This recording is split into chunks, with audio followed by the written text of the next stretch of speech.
What's up internet, here we go again. Kali ini kita akan membahas alur sebuah film yang berjudul The Corruption. Film lawas yang digarap pada tahun 1987 ini menceritakan tentang sepasang suami istri bernama Anna dan Giacomo yang hidup bersama dengan ibu mertua serta seorang pembantunya. Meskipun pembantunya sering banget nih bikin masalah di rumah itu, tapi doi gak pernah diberhentiin cuy. Alasannya karena udah ngajarin caranya menjadi bandel si Anna atau majikannya tadi. Pokoknya jadi liar banget dah si Anna ini. Jadi daripada penasaran, langsung aja kita masuk ke dalam alur ceritanya.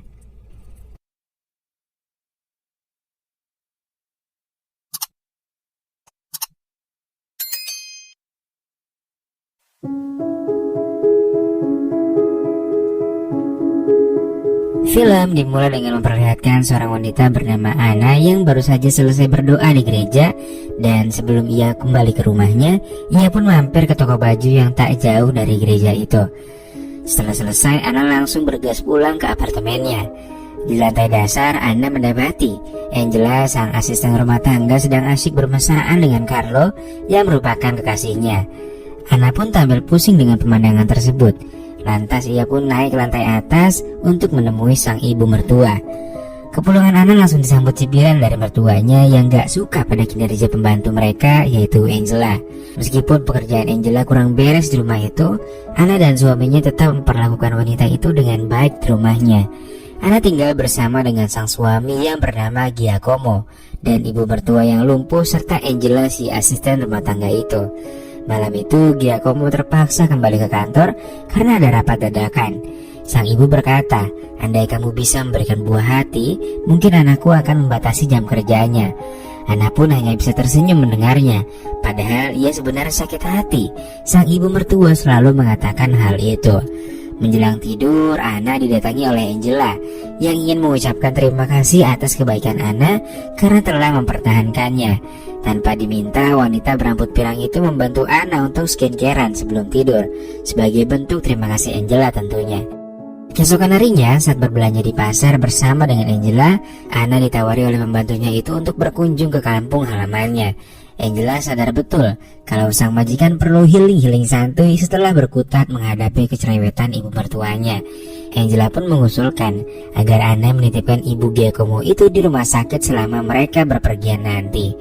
Singkat cerita, beberapa hari kemudian dengan menggunakan bis sampailah Anna dan Angela di desa kecil tempat Angela dibesarkan oleh keluarganya. Angela dan Anna disambut dengan baik. Bahkan sang ibu berucap kalau anaknya beruntung punya majikan sebaik Anna.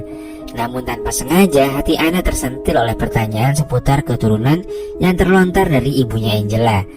Dan lalu saat ngobrol berduaan dengan Anna, Angela pun akhirnya meminta maaf apabila pertanyaan sang ibu telah menyinggung hati majikannya itu. Ia pun memberi dukungan moral agar Anna gak patah semangat untuk memiliki buah hati.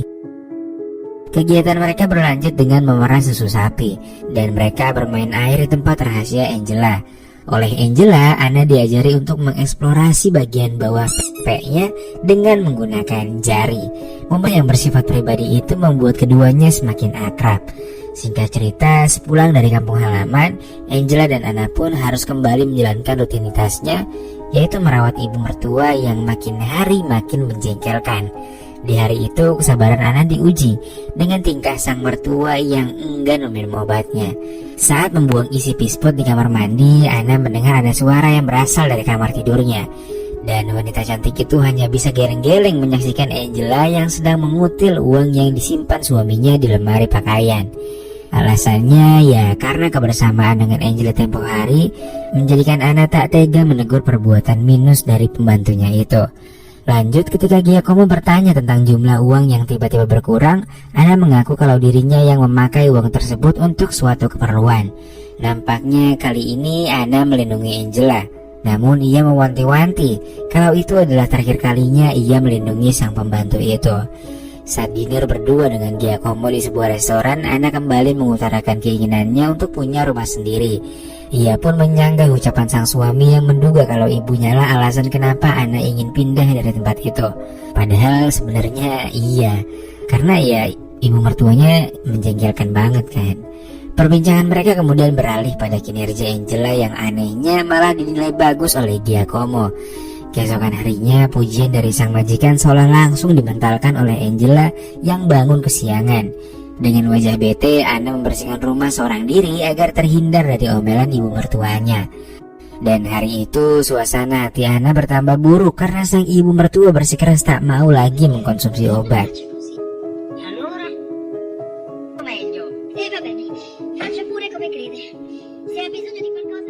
Diam-diam Angela kembali berulah dengan menyusupkan kekasihnya ke rumah sang majikan.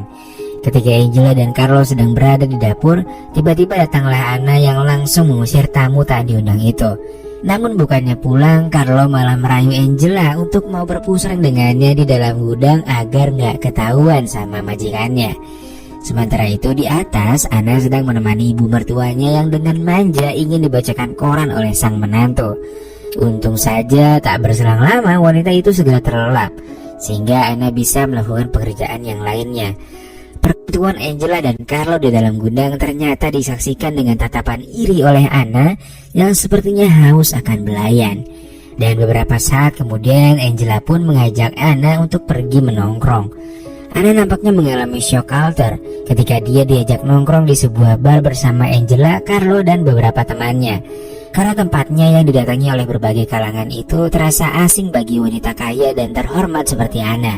Keberadaannya di sana bagaikan rusa yang diintai oleh sekumpulan singa berwujud pria mata keranjang. Anna pun langsung meloyor pergi dari tempat itu setelah teman Angela berani meraba gunungnya saat sedang berdansa.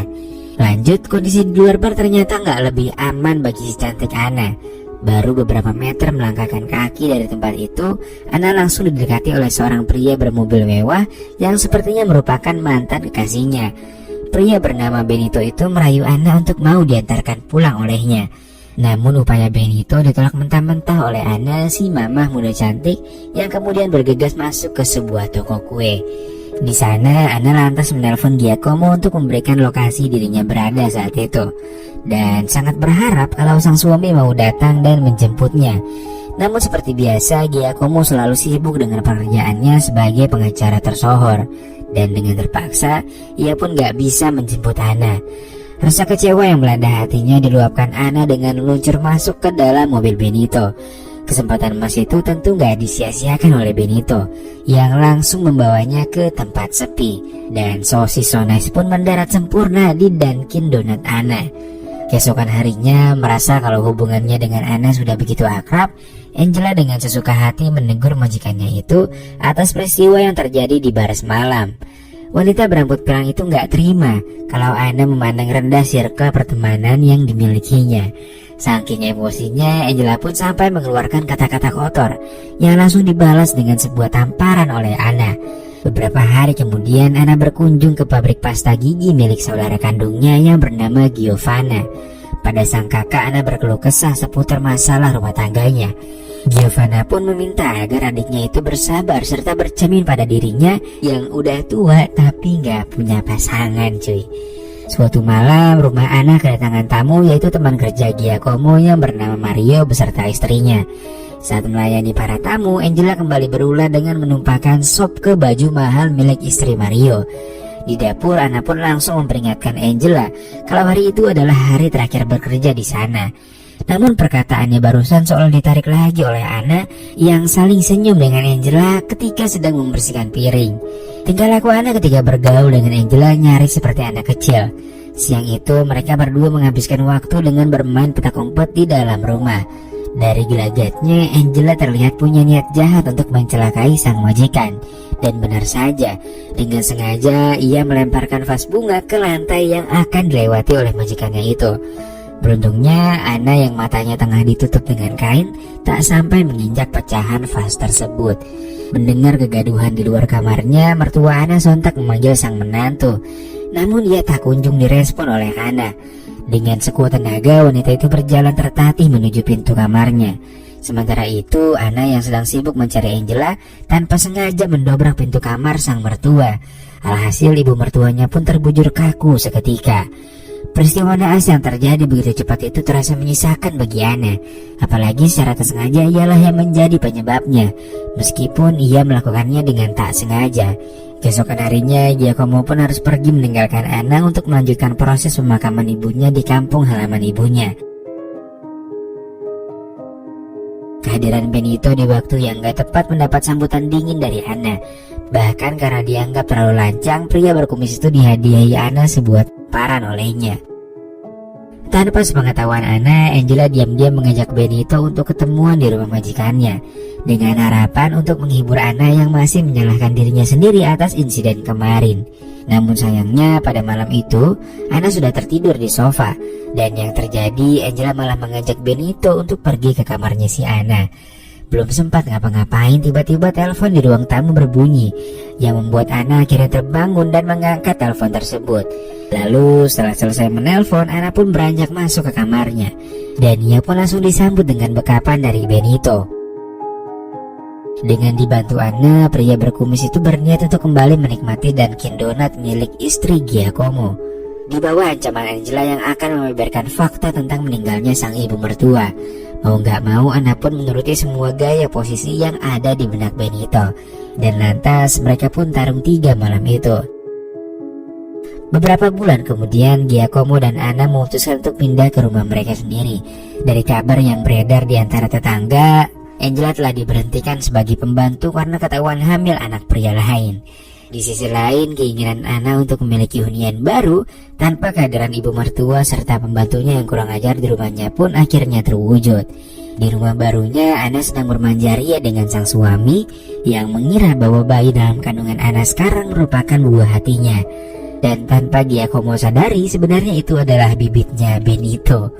Dan di akhir film, kehadiran Isabella sebagai pembantu baru di rumah baru Ana menghadirkan senyuman indah dari bibir Ana. Dan lalu film pun selesai.